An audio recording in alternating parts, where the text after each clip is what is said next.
ओम शांति। ओम शांति। हमारी परम आदरणीय कृष्णा दीदी जी, परम आदरणीय पूनम दीदी जी और अन्य दीदियां और सभी भाई बहनें जो भी इस सत्र से जुड़े हुए हैं, सभी को दिल से मधुबन तपोभूमि से, वरदान भूमि से मधुर याद स्वीकार हो। बाप दादा और दादियों के साथ। तो दीदी जी ने आज का टॉपिक बहुत अच्छा सिलेक्ट किया है। निर्विघ्न मगन स्थिति कैसे अनुभव करें। वर्तमान समय परमात्मा का महापरिवर्तन या विश्व निर्माण का कार्य चल रहा है। उसमें हम सभी आत्माएं सेवा करने के लिए निमित्त बने हुए हैं। तो निर्विघ्न यज्ञ सेवा चलती रहे, उसके लिए निर्विघ्न स्थिति हमारी बनाना बहुत जरूरी है। जब निर्विघ्न स्थिति होगी तभी मगन स्थिति का अनुभव हम कर सकते हैं। तो किस प्रकार के विघ्न हमारे स्थिति को डगमग करने के लिए आ सकते हैं, उसके क्या कारण हो सकते हैं, उस पर हम थोड़ा सा प्रकाश डालेंगे। तो हमारी स्थिति निर्विघ्न बनाने के लिए विघ्न का कारण ये हो सकता है, कभी कभी देहाभिमान के कारण विकारों के अंशों जो बाकी है आत्मा में, उसके कारण, हिसाब किताब के कारण, कर्म बंधन के कारण, लेन देन के कारण और दुर्भावनाएं इत्यादि ये कारण हो सकते हैं अपनी स्थिति को विघ्न के प्रभाव में लाने के लिए। तो हमें आवश्यकता है निर्विघ्न स्थिति अनुभव करने की, क्योंकि जब निर्विघ्न स्थिति मगन स्थिति होगी तभी हम बाबा के सेवा में अच्छी तरह से सहयोगी बन सकते हैं। तो बाबा ने कहा है विघ्न तो अंत तक आते रहेंगे, उनका काम है आना और हमारा काम है उन पर जीत पहनना, आगे बढ़ना। तो निर्विघ्न स्थिति बनाने में कुछ एक बातें मददगार के रूप में आपके सामने मैं रखना चाहता हूँ।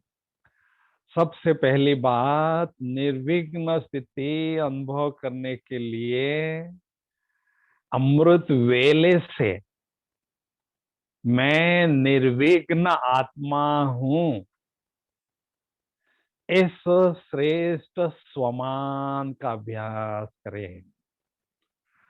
क्योंकि हर कल्प हम भाइयों ने निर्विघ्न स्थिति अनुभव की, उसकी यादगार विघ्न हरता गणेश के रूप में है। बहनों ने भी निर्विघ्न स्थिति अनुभव की, उसकी यादगार है असुर संहार इन्हीं के रूप में। तो ये जब समान हम मेंटेन करते हैं तो हमारी शक्तियां जागृत रहती है और विघ्न आने पर उसको सहज पार कर लेते हैं। दूसरी बात, सेवा के क्षेत्र में टकराव से सदा बचकर रहे, क्योंकि हमारा ये परिवार है। संगठन रूप में हम सेवा क्षेत्र में सेवा पर उपस्थित होते हैं, तो कभी कभी संस्कारों का टकराव होने की संभावना हो सकती है। कहते हैं जहां टकराव वहां स्थिति का बिखराव होता है। तो इसलिए सेवा तो बहुत हमें करना है, खूब भविष्य में करना है, लेकिन निर्विघ्न रहने के लिए हमारे साथ तीन साथी सदा रखने हैं। धैर्य, शांति और स्नेह, ये तीन साथी होंगे तो कभी भी टकराव हमारा नहीं होगा। और मुझे याद है मनमोहिनी दीदी जी हमेशा एक बात बताती थी, सदा निर्विघ्न रहने के लिए एक मंत्र बताती थी, मर मर, झुक झुक और सिख सिख। तो हमें मरना है, झुकना है। झुकना ये पराजय की बात नहीं है, ये नम्रता की निशानी है। और सिख सिख माना हमें अंत तक सीखने की भावना मन में रखनी है, तो भी हम सेवा के क्षेत्र में निर्विघ्न रह सकते हैं। तीसरी बात है, किसी एक भी आत्मा के प्रति हमारे मन में दुर्भावना न हो, क्योंकि किसी के प्रति दुर्भावना होती है तो व्यर्थ संकल्प और नकारात्मक संकल्प मन में चलते हैं। ये लीकेज है। इस लीकेज से हमारी बहुत शक्तियां नष्ट होती हैं।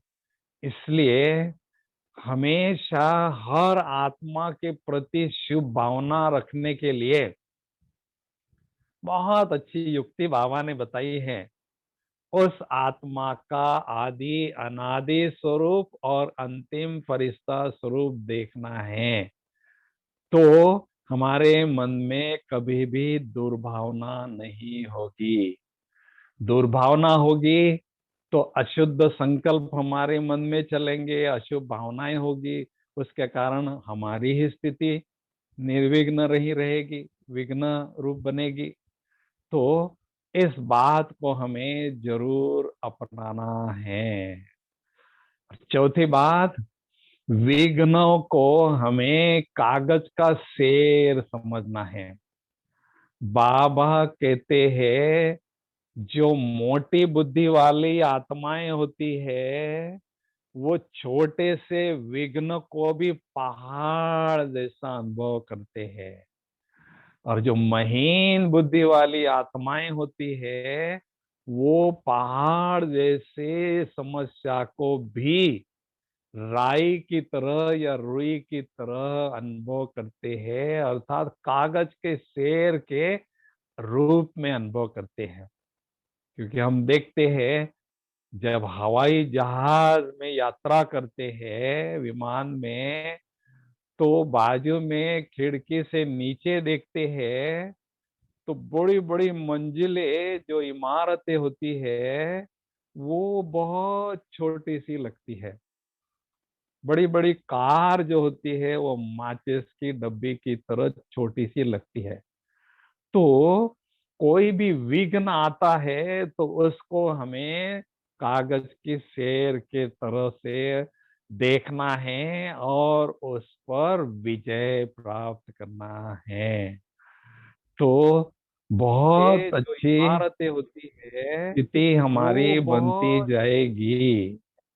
और पांचवी बड़ी बड़ी बात है, कार जो होती है वो माचिस की डब्बी की प्रकाश तरह द्वारा जलती है। निर्विघ्न वायुमंडल तो बनाते कोई भी रहना विघ्न है। आता है। देखो, हम ब्राह्मण बच्चों ने योग की सकाश से इस यज्ञ को बहुत निर्विघ्न हर कलप रखा है। उसकी यादगार भक्ति मार्ग में क्या करते हैं, यज्ञ रचते हैं, होम कुंड जलाते हैं। ये क्यों जलाते हैं? क्योंकि हम आत्माओं ने अपनी पावरफुल स्थिति के द्वारा यज्ञ को निर्विघ्न रखा। जैसे कहीं बदबू आती है, वातावरण दूषित होता है, तो अगरबत्तियां जलाते हैं। तो हम आत्माएं चैतन्य अगरबत्ती है। हम चैतन्य अगरबत्तियों से बहुत खुशबूदार संकल्प, वाइब्रेशन इस वायुमंडल में फैलते हैं। उसके कारण बहुत निर्विघ्न वातावरण सदा रहता है। दूषित होता तो है तो हमारा अगरबत्तियां एक जलाते हैं। नारा हो, हम आत्माएं चैतन्य निर्विघ्न बनना अगरबत्ती है है, और हम निर्विघ्न चैतन्य बनाना वायुमंडल है। से बहुत यज्ञ को खुशबूदार निर्विघ्न संकल्प, रखना है, वाइब्रेशन इस इसलिए वायुमंडल में फैलती है। उसके हमें कारण ध्यान देना है। बहुत विघ्न निर्विघ्न वातावरण गीत सदा हमें रहता बनना है। है। दूषित तो होता है अभी तो हमारा अगरबत्तियां मगन स्थिति, नारा हो। हम मगन स्थिति हमें आत्माएं बनाना है। तो मगन स्थिति के लिए बहुत सुंदर यादगार हम देखते हैं, भक्ति मार्ग में यादगार सुनते आए हैं। मीरा हो गई मगन, ऐसी लागी लगन, मीरा हो गई मगन। वो तो गली गली हरि गुण गाने लगी। ये मीरा के लिए भक्ति मार्ग में गाते हैं। ऐसी लागी लगन, मीरा हो गई मगन। तो लगन हमारे मन में हो कि बाबा से हमारा अटूट प्यार हो, और हमारी साधना बहुत गहराई की हो। देखो, मीरा को केवल कृष्ण का साक्षात्कार हुआ था, केवल साक्षात्कार चंद घड़ियों का। वो कृष्ण की दीवानी बन गई। हमें साक्षात्कार तो छोड़ो, साक्षात भगवान मिले हैं। साक्षात भगवान पालना हमें दे रहे हैं, उनकी गोद में हम पल रहे हैं। तो जो लगन मीरा को थी, उससे कई गुना लगन हमें लगनी चाहिए। उसको तो थोड़ी सी प्राप्ति हुई थी, और हमें अथाह प्राप्तियां हुई है, भगवान मिला हुआ है। तो हमें बिल्कुल मगन रहना है उसके भेंट में। तो मगन स्थिति बनाने के लिए आवश्यकता किस चीज की होती है? अटूट प्यार हमारा बाबा के प्रति हो।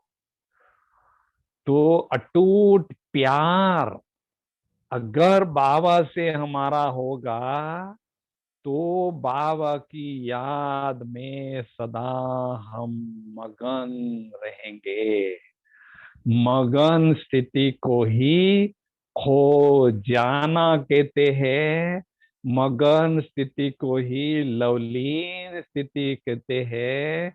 मगन स्थिति को ही शिवमय बन जाना कहते हैं। मीरा कृष्ण मैं बन चुकी थी, और हमें शिवमय बनने का लक्ष्य रखना है। उनकी याद में हमेशा खोए रहना है। क्योंकि जब तक खो जाना नहीं आता है मगन स्थिति में, तब तक खजाना हमें नहीं मिलता है। सागर की लहरों में लहराने से अल्पकाल का आनंद जरूर मिलता है, लेकिन माल असली जो है सागर के तले में होता है, हीरे माणिक मोती। तो ऐसे प्यार का सागर बाबा है, मगन स्थिति के द्वारा उनके प्यार के सागर में डूबना है, खो जाना है, समा जाना है, लीन हो जाना है। तब हमें हीरे मिलते हैं। कौन से हीरे? बहुत सुंदर अलौकिक अनुभव रूपी हीरे मिलते हैं। तो उसके लिए अटूट प्यार बाबा के प्रति हमारा हो। अटूट प्यार अर्थात एक शिव पिता से निरंतर प्रेम अनुभव करना। भक्ति मार्ग में गाते थे, सिमिर सिमर सुख पाओ, कलह क्लेश मिटे सब तन के। जब हम बाबा को याद करते हैं, उनका स्मरण करते हैं, तो उनकी याद में सुख प्राप्त करते हैं, उनकी याद में दुआएं प्राप्त करते हैं, शक्तियां प्राप्त करते हैं, आशीर्वाद प्राप्त करते हैं, जिससे तन और मन के सभी दुख दर्द मिट जाते हैं। इसलिए हमें बाबा के प्यार में डूब जाना और उनको सिमर करते रहना है। दूसरी बात है, अटूट प्यार अर्थात जिगर का हड्डी प्यार परमात्मा के साथ अनुभव करना। जिगर का माना दिल का सच्चा प्यार। जिगर का प्यार दिल तक अर्थात मन तक अर्थात संकल्पों तक पहुंचता है। दिमाग का प्यार ऊपर ऊपर ही रहता है। तो हमने देखा, देख रहे हैं, हमारी दादियां जो है उनके दिल में बाबा के प्रति हड्डी प्यार है, जिगरी प्यार है। जब वो बाप दादा से मिलते हैं तो बाबा उनको अपनी बाहों में समा लेता है। सारी संसार देखता है, भगवान अपनी बाहों में उनको समाता है। क्या बात है, क्या कारण है? कारण है जिगरी प्यार, हड्डी प्यार उनका भगवान के साथ है। उनके रग रग में केवल परमात्म प्यार ही समाया रहता है। तो ऐसा प्यार हमें बाबा के प्रति बढ़ाते जाना है, तो मगन स्थिति का आनंद हम ले सकेंगे। और अटूट प्यार अर्थात सदा दिल हमारा गीत गाता रहे, एक तू जो मिला सारी दुनिया मिली। दुनिया का मालिक हमें मिल गया तो सारी दुनिया मिल गई। एक तू जो मिला सारी दुनिया मिली, खिला तो मेरा दिल, मेरे जीवन की बगिया खिल गई। तो एक बाबा से प्यार हमारा होता है, एक बल एक भरोसे से हम चलते हैं। कोई भी देहधारी पर हम आधार नहीं बनाते हैं। छोटी से छोटी बात हमें बाबा के साथ शेयर करना है। और माताएं हमें ध्यान देना है, दिल में रहे एक बाबा से प्रीत, दिल में रहे एक बाबा से प्रीत, और निभाते रहे संसार की रीत। देखो, संसार में रहना है तो संसार की रीत भी हमें निभाना है, संबंधियों के साथ भी हमें रहना है। तो संबंधियों के साथ प्यार जरूर हमें रखना है, लेकिन जो अंदर का प्यार है, सच्चा प्यार है, वो हमें एक बाबा के साथ ही रखना है। हमने देखा ब्रह्मा बाबा के लौकिक संबंध भी संबंधी यज्ञ में थे, तो भी बाबा सभी के साथ बहुत प्यार का रिश्ता रखते थे। लेकिन न्यारा और बाबा का प्यारा बनकर रहते थे, अटूट प्यार एक शिव बाबा के साथ अनुभव करते थे। तो ये एग्जाम्पल हमारे सामने है। हमें संसार की रीत निभाना है, संसार में रहना है, लेकिन बाबा को एक संसार अनुभव करना है। क्योंकि हम देखते हैं, अल्पकाल की प्राप्ति के कारण हम देहधारियों के पीछे बुद्धि हमारी लगती है, भागती है। तो किसी व्यक्ति वैभव के तरफ हमारी मन और बुद्धि न जाए। एक बाबा के साथ अटूट प्यार होगा तो बाबा ही मेरा संसार है, ऐसा हम अनुभव करते जाएंगे। बस, संसार में दो ही चीजें हैं, व्यक्ति और वैभव। जो प्राप्तियां व्यक्ति से और वैभव से होती है, वो प्राप्तियां मुझे एक बाबा से करना है, बाबा के प्यार में मगन रहना है। तो अटूट प्यार अर्थात मीरा जैसी लगन का प्यार हमारे मन में हो। माताएं हमेशा, हम समझे, मीरा को सामने रखे, उसको कैसी लगन थी, कृष्ण, वो दीवानी कृष्ण की थी। तो हमें भी बाबा की लगन में रहना है और बाबा के दीवाने बन के रहना है। क्योंकि माताओं की श्रेष्ठ स्थिति का यादगार माउंट आबू में है। याद है ना आप सभी को? अधर देवी के रूप में बहुत ऊंचे पहाड़ पर अधर देवी का मंदिर है। तो ये हमारी मीठी माताओं की यादगार है। उनका बाबा से बहुत अटूट प्यार था, बाबा के प्यार में मगन रहती थी और श्रेष्ठ स्थिति की अनुभूति करती थी। तो हमें उसको दोहराना है, कोई नया बात, नया काम नहीं करना है।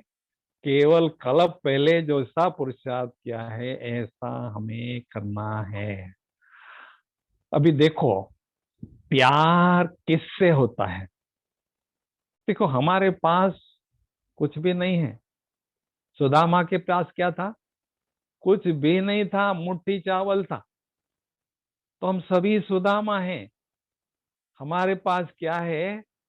कुछ भी नहीं है, केवल थोड़ी सी पूंजी, दिल के सच्चे प्यार की अमूल्य पूंजी, इनवैल्यूएबल ट्रेजर ऑफ लव हमारे पास है। हमारे पास कुछ नहीं है। बेघर माना बेघर, जिनको घर भी नहीं है शरीर रूपी, वो उससे न्यारे रहते हैं, तो बेघर होते हैं वही सुदामा यादगार हैं, और वही प्रिंस सतयुग में बनते हैं।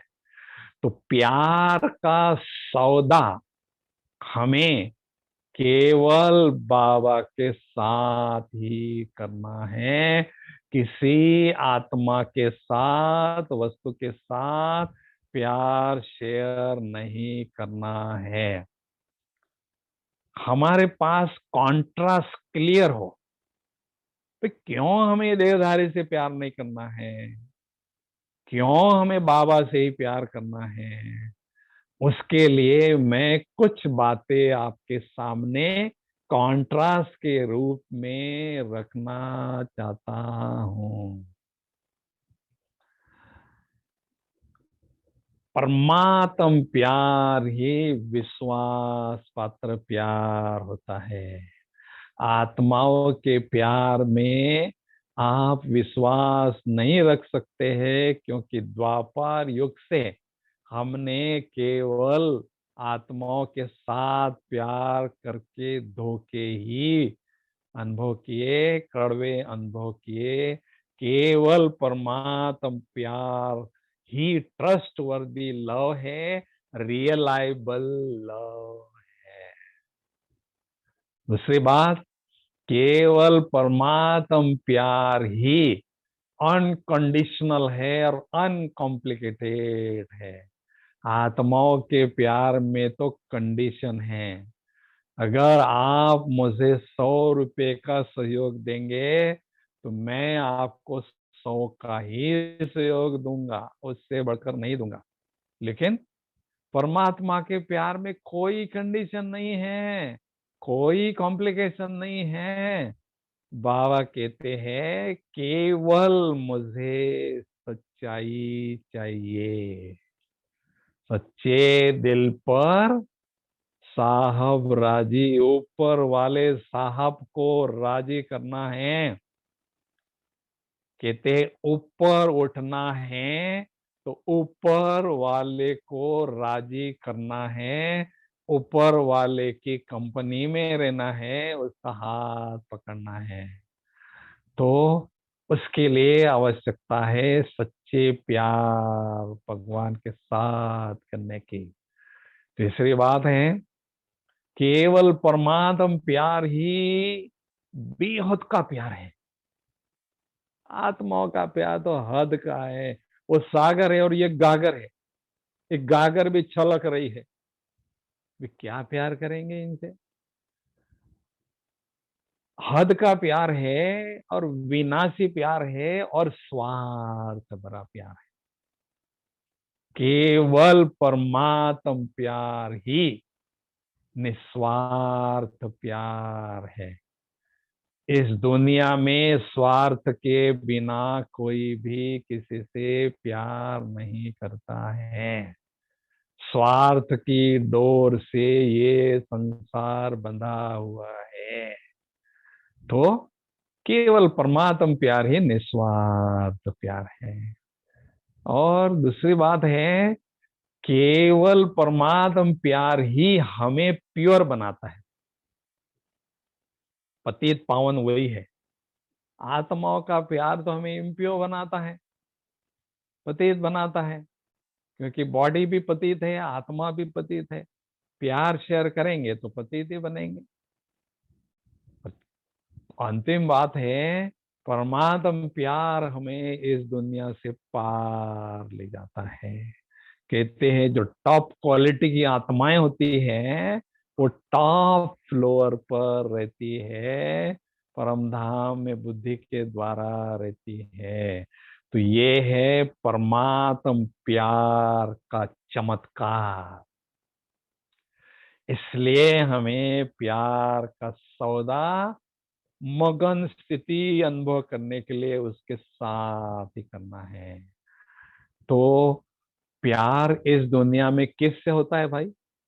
हम देखते हैं दुनिया में एक किसी का किसी से प्यार होता है, जो देखने में बहुत सुंदर होता है उसके साथ ऑटोमेटिक प्यार होता है। अब बाबा से बढ़कर तो कोई सुंदर है नहीं, सुंदरता का वो सागर है। सभी आत्माओं पर ब्लैक स्पॉट्स ऑफ इम्प्योरिटीज है। दूसरी बात, प्यार किससे होता है? जिसके पास बहुत खजाने होते हैं, बहुत माल होता है। अभी बाबा से बढ़कर किसी के पास खजाने हैं क्या ज्यादा? वो तो खजानों का सागर है। बाबा कहते हैं मेरे पास इतने खजाने हैं, सारे संसार की आत्माओं को बांट दूं तो भी वो खुटते नहीं है। ये क्या करूं मैं इन खजानों को? ये तो आपके लिए है, आप बच्चों के लिए है। तो वो खजानों का सागर है। और तीसरी बात, प्यार किससे होता है? जो प्यार करने के बाद अंत तक निभाता है। ये दुनिया में धोखे वाले ही है, यहाँ परमात्मा ही हमें अंत तक निभाता है, घर तक ले जाता है और राजधानी में भेजता है। तो कहने का मतलब है कि बाबा के प्रति प्रेम की मात्रा हमारे दिल में बढ़ती रहे। अब की प्रेम की मात्रा कैसे बढ़ेंगे भाई? देखो, हमारा प्यार कई आत्माओं के साथ, रिश्ते नाते के साथ बटा हुआ है। कलयुग के अंत तो यही हुआ हमारा। अभी हमें क्या करना है? जो बटा हुआ प्यार है उसको बटोरना है और उसको एक बाबा पर फोकस करना है। तो धीरे धीरे प्रेम की मात्रा बढ़ती जाएगी। याद की यात्रा में प्रेम की मात्रा बढ़ती रहेगी, तभी मगन स्थिति की अनुभूति हमें होगी। क्योंकि जहां प्यार होता है वहां हमारी बुद्धि की तार ऑटोमेटिक जुट जाती है, जोड़नी नहीं पड़ती है, जुट जाती है। और जैसा प्यार वैसे तार जुट जाती है। अटूट प्यार होगा तो तार भी अटूट जुटी रहेगी। तोड़ना चाहे कोई तो भी तोड़ नहीं सकेगा। तो अटूट प्यार हमारा बाबा के प्रति हो। और जितना प्यार, बेहद का प्यार, जितना प्यार वैसी उतना देर तक हमारी बुद्धि की तार बाबा से जुटी रहती है। तो हमें हाथ काढ़े दिल यार्डे जो स्लोगन है, हाथ से काम करना है, लौकिक अलौकिक जिम्मेदारी निभाना है, लेकिन दिल उस दिल वाले के तरफ हो जो मेरा हम सफर है, जो मेरा दिलवर है, उसके तरफ मेरा दिल लगा रहे। दिल की जो लगन है बाबा के प्रति होगी तो मगन स्थिति की अनुभूति हमें होती रहेगी। अभी जगदीश भाई जी ने एक बार क्लास कराई थी, तो उन्होंने कहा, लगन उससे मगन, उससे अगन। लगन से मगन स्थिति, मगन स्थिति से अगन स्थिति, अर्थात योग की अग्नि, योग की ज्वाला जिसमें अनुभव होती है, ऐसी अगन हमारे योग में हम करते हैं। ज्वाला स्वरूप योग की अनुभूति करते हैं।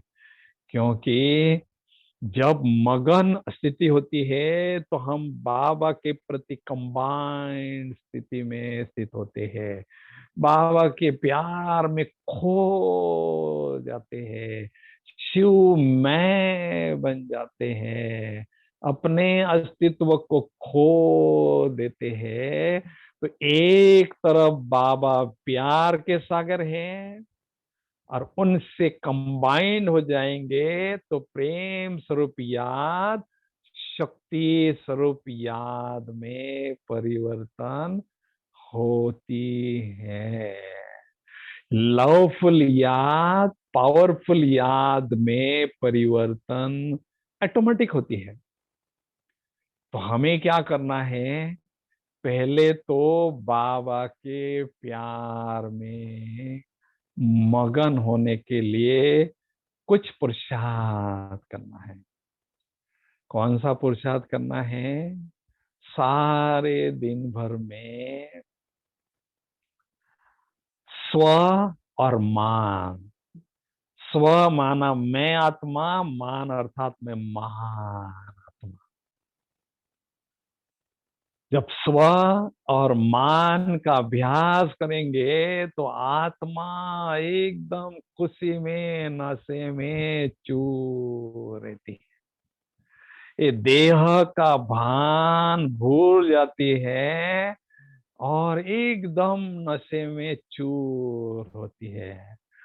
और नशे में चूर होने से ऑटोमेटिक इस दुनिया से दूर बाबा के पास हमें ले जाती है। क्योंकि मगन स्थिति की अनुभूति करने के लिए बाबा के पास जाना होगा। तो गुप्त ही गुप्त देखो, इस कोरोना काल में हमें बाबा ने बहुत अच्छा गोल्डन चांस दिया है। गहन तपस्या के लिए एकांतवासी बनकर एकाग्रता का अभ्यास बहुत जरूरी है। तभी उच्च कोटि की साधना हम कर सकते हैं। और उसके लिए बाबा ने ये हमें चांस दिया है। ऐसा चांस भविष्य में दोबारा मिलेगा इसकी कोई गारंटी नहीं। ये अभी तो मिला है हमें, तो इसका हमें पूरा लाभ लेना है। बैठक का योग बढ़ाना है, आत्म अभिमानी स्थिति की गहराई में बढ़ाना है और परमात्म अनुभूति की गहराई को भी बहुत अच्छी तरह से बढ़ाना है। यही तात सदा लगी रहे। एकांत में बैठकर बिल्कुल निराकारी स्थिति में हमें खो जाना है। जब देह का भान भूला तो अतीन्द्रिय सुख का झूला मिला। देह का भान भूलते ही अतीन्द्रिय सुख का झूला हमें मिलता है और झूले में हम झूलते झूलते बाबा के पास पहुंचते हैं। तो इस पुरानी देह को हमें भूलते जाना है। इसमें रहते हुए विदेही स्थिति का अभ्यास करना है। देखो, हमारी सभा में बहुत पुराने भी भाई बहने हैं, तो नए भी हैं। अभी हम पुराने भाइयों में और नयों में अंतर क्या दिखाई देता है भाई? जितने पुराने बाबा के बच्चे होते हैं उनकी निशानी है उनकी ज्यादा उतनी रूहानियत की शक्ति, दिव्यता की शक्ति बढ़ती जाती है। दिव्य स्वरूप में स्थित होने की और दिव्य स्वरूप को देखने की दिव्यता की शक्ति बढ़ती जाती है। ये पुरानों की निशानी है। नए भी इस बात को अभ्यास के द्वारा बढ़ा सकते हैं। और पुरानों की दूसरी निशानी क्या है? बाबा के प्रति प्यार वो बहुत अच्छी तरह से बढ़ाते जाते हैं, क्योंकि उनका बाबा पर बहुत अटूट विश्वास अटूट भरोसा होता है। इसलिए अटूट प्यार होता है। तो मैं कौन, अर्थात आत्मा का अनुभव बढ़ाना है, क्योंकि देह का भान होने से हमारी बुद्धि इस देह की दुनिया में ही भटकती है, मटकती है, देह के पीछे, देहधारियों के पीछे, संबंधियों के पीछे। आत्मा समझते ही, आत्मा समझते ही हमें परम धाम की फ्लाइट मिलती है। अभी आत्मा बिंदु है, बिंदु, और उसको हमने ये 60, 50, 60 किलो वजन का शरीर टांग कर रखा है, बांध कर रखा है। हम ऊपर जाने की कोशिश करते हैं, भाई कैसे जाएंगे, ये धागे ने, जो भान का धागा है देह का, उसने उसको पकड़ के रखा है। तो ज्ञान और योग के कैंचे से इस धागे को हमें काटना है, देह के भान को भूलना है, तो बिंदु आत्मा ऊपर और सहज रीति से ऑटोमेटिक जाने लगती है। हल्की फुल्की चीज है आत्मा तो, शरीर तो भारी है, आत्मा तो एक लाइट है, बिंदी है। तो ऊपर जाके ऑटोमेटिक बाबा के पास हम बैठ जाते हैं। अभी बाबा के पास जाने के बाद बाबा से प्यार करने की कला आपके पास अगर होगी, तो फिर मगन स्थिति की अनुभूति आपकी बहुत बढ़ती जाएगी। क्योंकि सारे कल्प में हमने देहधारियों के साथ प्यार किया, लिया, दिया। अभी संगम युग में हमें निराकारी आत्मा समझकर निराकारी बाप से प्यार करना सीखना है। वो कला अगर आपके पास होगी तो दुनिया की कोई ताकत नहीं है आपको वहां से हिला दे, बाबा से जुदा कर दें। खुदा पर जो फिदा हो जाते हैं, एकदम प्यार में उनके खो जाते हैं, तो दुनिया की कोई शक्ति उनको जुदा नहीं कर सकती है। क्योंकि प्यार एक ऐसा पावरफुल मैग्नेट है, एक रूहानी चुंबक है, जो हमें बाबा के तरफ खींच के ले जाता है और बाबा के साथ कंबाइन स्थिति की अनुभूति कराता है। ये रूहानी प्यार की शक्ति है, ताकत है, जादू है।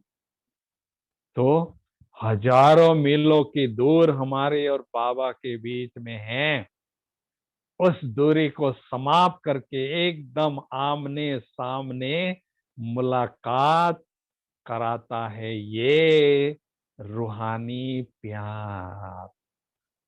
तो हमें चेक करना है।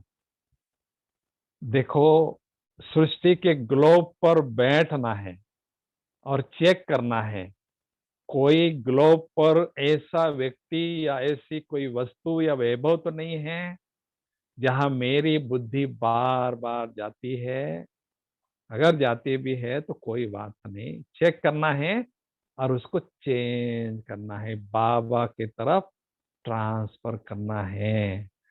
तो हमें विश्व के ग्लोब से बिल्कुल न्यारा बनना है, मोहजीत बनना है, और असली प्यार एक बाबा के साथ करना है।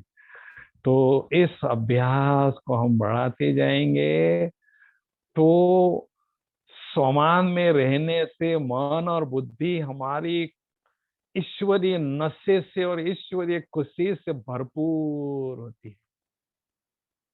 जब आपका मन और बुद्धि नशे से और खुशी से भरपूर होती है, तो उस समय मिलन का मजा, मिलन का आनंद, मगन स्थिति का आनंद कुछ और ही आता है, बढ़कर चढ़कर आता है।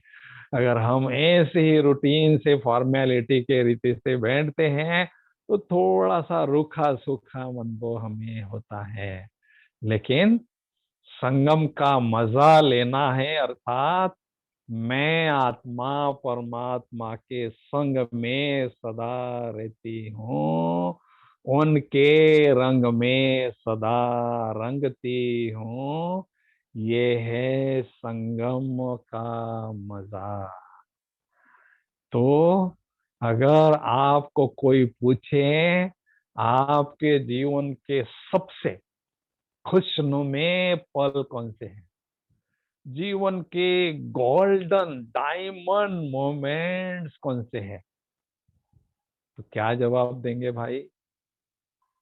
मेरे जीवन के सबसे खुशनुमे पल वो हैं जब मैं आत्मा परम धाम में डायरेक्ट भगवान के सानिध्य में सर्वोच्च सत्ता के साथ अनुभव करती हूँ, परम सुख की, परम आनंद की, परम प्यार की अनुभूति करती हूँ। वो पल मेरे सबसे खुशनुमे पल है, और ये पल हमारी पूंजी है।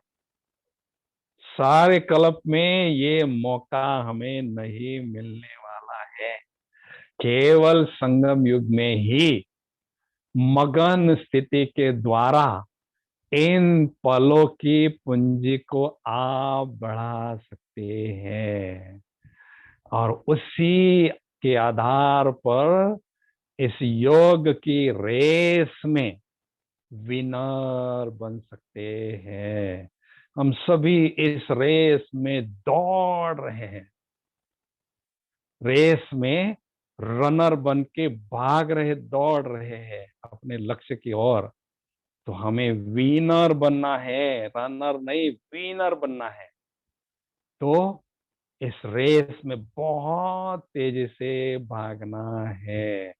तो मगन स्थिति वाले सबसे आगे दौड़ते रहते हैं, और प्राइज विनर, क्योंकि हम यूनिवर्सिटी में पढ़ रहे हैं, तो जो बहुत अच्छे स्टूडेंट्स होते हैं उनको मेडल बाबा देते हैं। ये कौन सा मेडल देते हैं? श्रेष्ठ स्थिति रूपी मेडल देते हैं। तो भाई हमको मेडल लेना है, केवल पुरुषार्थी नहीं, लेकिन प्राइज विनर बनना है। तो अभी हम बहुत सुंदर मगन स्थिति का अनुभव करने जा रहे हैं। बाबा कहते हैं अभी अनुभव की अथॉरिटी बनो। इतना उच्च कोटि का ज्ञान बाबा हमें देते हैं, उसकी ब्यूटी है कौन सी? गहन अनुभव करने की और कराने की। तो चले हम सभी बहुत सुंदर गहन अनुभूति में खो जाएंगे। तो सभी थोड़ा चुस्त और मस्त होके बैठेंगे, अपने अपने स्थान पर बैठे हैं, लेकिन बिल्कुल मैं एक महान आत्मा हूँ, भगवान की नजर मुझ पर है, ऐसी मस्ती में बैठेंगे, चुस्ती में बैठेंगे। ओम शांति।